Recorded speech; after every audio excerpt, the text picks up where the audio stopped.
Important questions. Question number 1, define matrix. ये heading डाल लिया हमने मैट्रिक्स, इसके अंदर लिखी इसकी definition. A matrix is the arrangement of numbers in the form of a rectangular array, rows and columns. इस तरह से generally matrix is written as this. इस तरह से एक मैट्रिक्स होती है, इसमें एक रेक्टेंगल की फॉर्म में ये रोज हैं और ये कॉलम्स हैं। तो इसमें ये जो नंबर्स हैं इनका रिप्रेजेंटेशन इस फॉर्म में किया जाता है, ये मैट्रिक्स कहलाती है।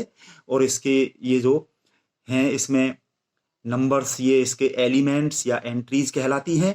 तो जनरली इसमें गिनती में m रोज और n कॉलम्स, ये m बाई n की मैट्रिक्स जो हमने यहाँ पे लिखी है, तो ये सफिक्स में फर्स्ट सफिक्स इसका नंबर ऑफ रोज और second suffix number of columns, इस तरह से इसकी ये पोजीशन बता रहे हैं। तो जनरली m बाई n की ये मैट्रिक्स को हम शॉर्ट में इस तरह से लिख दिया, ये ए आई जे, आई की वैल्यू 1 से लेके m तक और j की वैल्यू 1 से लेके n तक। इस तरह से ये m बाई n ऑर्डर की एक मैट्रिक्स है।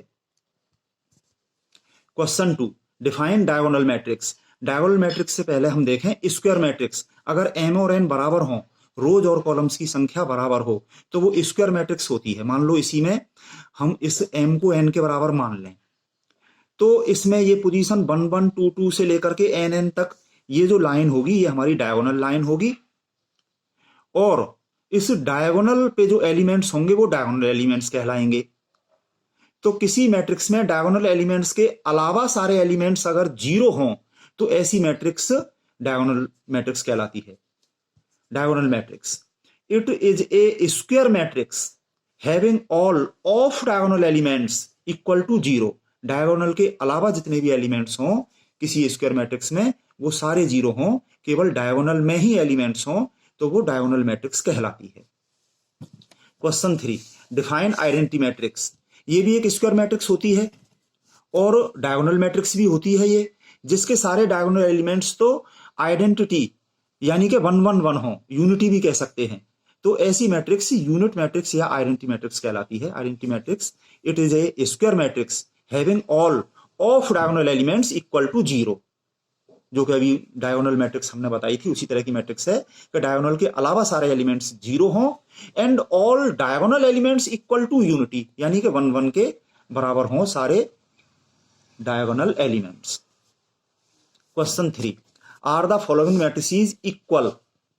ये मैट्रिक्स ए दे दी हमें, बी दे दी। Given matrices A and B are of same order 2 by 3। दोनों ही मैट्रिक्स में 2 2 रो हैं और 3 3 कॉलम हैं, यानी कि दोनों का ऑर्डर तो सेम है। अब इनके करस्पॉन्डिंग एलिमेंट्स देखें हम, ये भी इक्वल नजर आ रहे हैं, पर ये लास्ट वाला जो एलिमेंट है इसमें 0 है और इसमें -1 है, तो ये दोनों मैट्रिक्स बराबर नहीं हो सकती। Given matrices A and B are of same order 2 by 3 but their last elements are not equal, so A not equal to B, ये बराबर नहीं है। बराबर मैट्रिक्स जब होंगी जब दोनों के ऑर्डर भी सेम हो और सारे करस्पॉन्डिंग एलिमेंट्स भी बराबर हो, तब वो मैट्रिक्स बराबर होती है। Question 5, what are the sub matrices.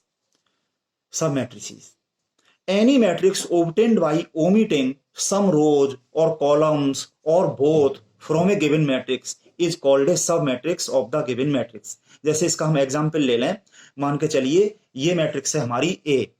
अब इस मैट्रिक्स में हम एक कॉलम को हटा दें, ये जो मैट्रिक्स बची, ये मैट्रिक्स इस पूरी मैट्रिक्स A की सब मैट्रिक्स है। या एक कॉलम को हटा दें तो ये मैट्रिक्स A की सब मैट्रिक्स है। या रो भी हटा दें हम, कॉलम भी हटा दें, तो ये जो मैट्रिक्स बची ये पहली वाली मैट्रिक्स की सब मैट्रिक्स है। इस तरह से ये सब मैट्रिक्स कहलाती है। Next question 6, what is the additive inverse of matrix A, give explanation. The additive inverse of matrix A is -a। इसको एक्सप्लेन यहां पे किया है कि कोई भी मैट्रिक्स ए है उसमें हम ऐड करें, बात एडिशन की चल रही है, उसमें हम ऐड करें किसी ऐसी मैट्रिक्स को कि हमें इक्वल में मिल जाए नल मैट्रिक्स। ये नल मैट्रिक्स है एडिशन की आइडेंटिटी। एडिशन की आइडेंटिटी कि किसी भी मैट्रिक्स में हम ये सेम ऑर्डर की नल मैट्रिक्स को ऐड करते हैं तो उस पर कोई इफेक्ट नहीं पड़ता, ये वो है एडिशन की आइडेंटिटी। तो ये हमें मिल जानी चाहिए। तो किसी भी मैट्रिक्स ए के लिए उसमें प्लस करना पड़ेगा हमको -a, तब ये प्लस माइनस से ये यहाँ पे माइनस हो जाएगा, A minus A equal to zero. Zero matrix है ये, जीरो मैट्रिक्स या null matrix of same order as A. इसी तरह से ये माइनस ए प्लस ए करें तो भी ये ओ हो जाएगा, यानी कि zero matrix, where O is null matrix of same order as A. तो ये इसका आंसर ये हो गया, एक्सप्लेनेशन ये हो गया। और एग्जाम्पल मांगे तो ए में जैसे हमने ये एग्जाम्पल ले लिया और इसी ऑर्डर की नल मैट्रिक्स यहाँ पे 0 0 0 0 0 0 इस तरह से लेके, तो इनमें से किसी भी चीज में एग्जाम्पल भी मांग सकते हैं तो अपनी तरफ से एग्जाम्पल दे सकते हैं हम। Next question 7, right associative property of multiplication of matrices.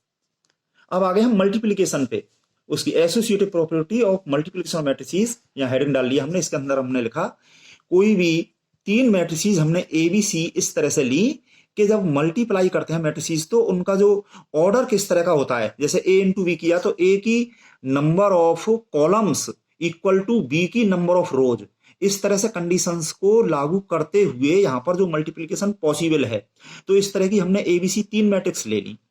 तो एसोसिएटिव लॉ ये होता है कि ब्रैकेट एक जगह से दूसरी जगह पहुंच जाना। इसका मतलब तो ये है कि ए और बी का मल्टीप्लाई किया तो एक मैट्रिक्स जो बन गई उसमें सी का मल्टीप्लाई किया।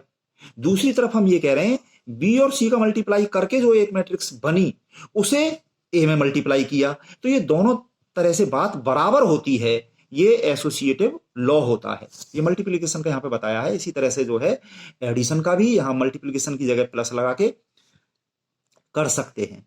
यहाँ पे पूरा सिलेबस नहीं बल्कि इंपॉर्टेंट कुछ कुछ क्वेश्चन यहाँ पे लिए जा रहे हैं, बाकी पूरी डिटेल में सिलेबस की सारी चीजें तो नोट्स में मिलेंगी। Next question 8, find A square minus 3a plus 9i if a is this matrix and i is this identity matrix. Same order की हैं दोनों, 3x3 की,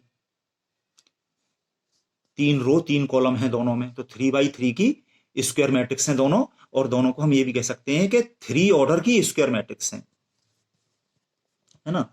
तो अब इससे हमें ये चीज निकालनी है, तो ए स्क्वायर करने के लिए हम इस यहां से निकालें हम A square equal to A into A, ये ए स्क्वायर हो जाएगा ए की पावर 2, है ना। तो यहां पे ये ए रख लिया, ए इंटू ए अगेन ए, ये ए हमने यहां से इन दोनों जगहों पे यहां पे रख लिया।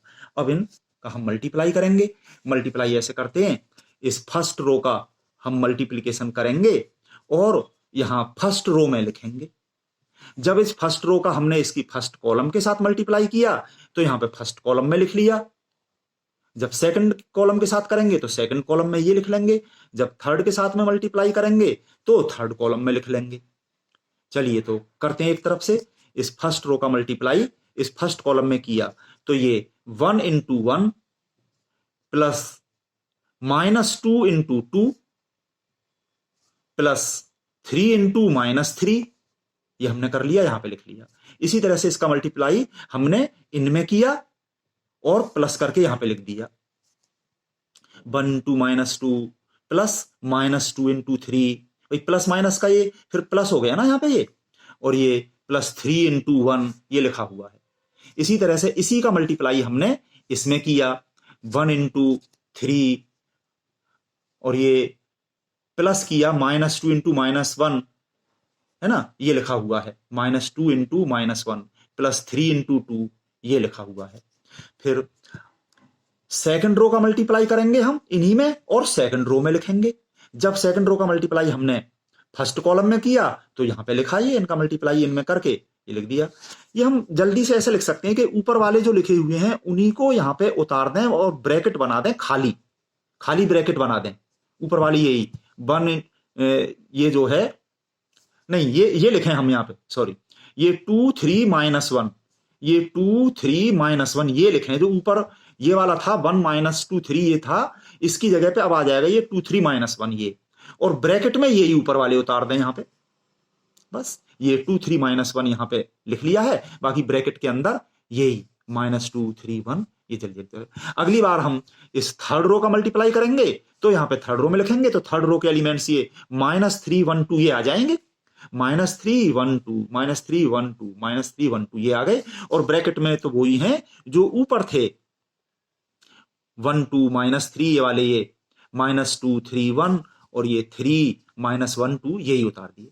अब इनको हम कैलकुलेट कर लें।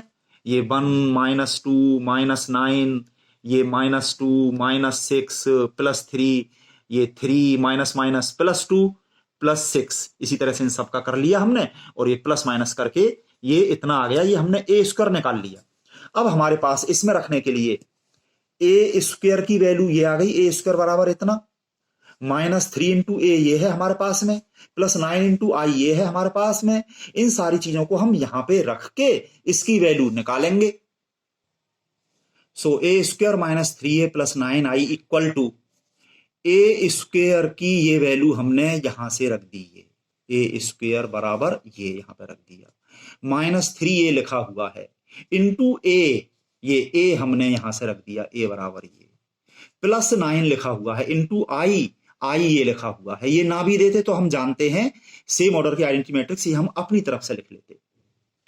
फिर इक्वल के नीचे इक्वल लगाते हुए ये हमने एज इट उतार लिया और इसमें -3 को इसके अंदर ले गए, यहाँ पे ये प्लस लिखा हुआ है, -3 इसमें अंदर जाके मल्टीप्लाई कर दिया हमने, ये प्लस लिखा हुआ है और 9 इसमें अंदर ले गए, 9 इंटू 1 ये 9 हो गया, 9 इंटू 0 ये 0, इस तरह से ये हो गए।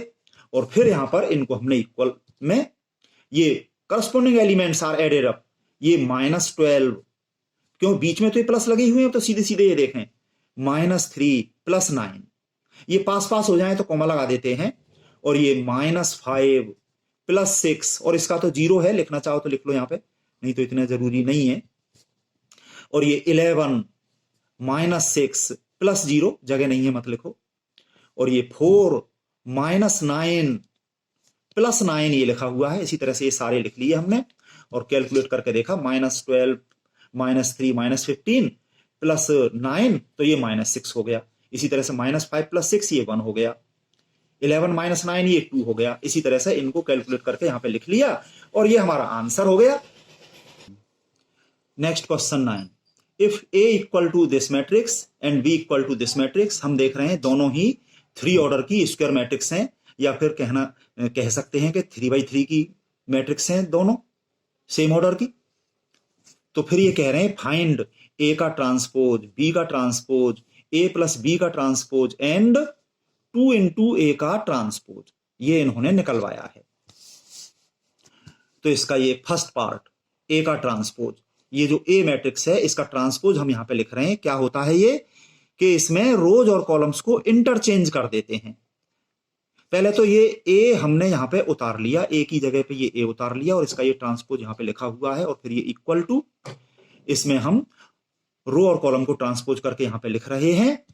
हम रो वाइज पढ़ते जाएं और उनको कॉलम वाइज लिखते जाएं, हो जाएगा ट्रांसपोज। ये फर्स्ट रो 1 -1 0 लिख लिया हमने, 1 -1 0 फर्स्ट कॉलम में। इसी तरह से सेकंड रो पढ़ी 2 1 3 और सेकंड कॉलम में लिख दी 2 1 3। इसी तरह से ये 3 1 1 ये आ गया 3 1 1, ये हो गया A का ट्रांसपोज आंसर। इसी तरह से हम B का ट्रांसपोज सिमिलरली कर दें, ये B मैट्रिक्स यहां पे लिख ली, उसका ट्रांसपोज रोज और कॉलम्स को इंटरचेंज करके, ये सेकंड पार्ट जो है ये इसका आंसर हो गया। अब देखें हम इसका थर्ड पार्ट A + B का ट्रांसपोज।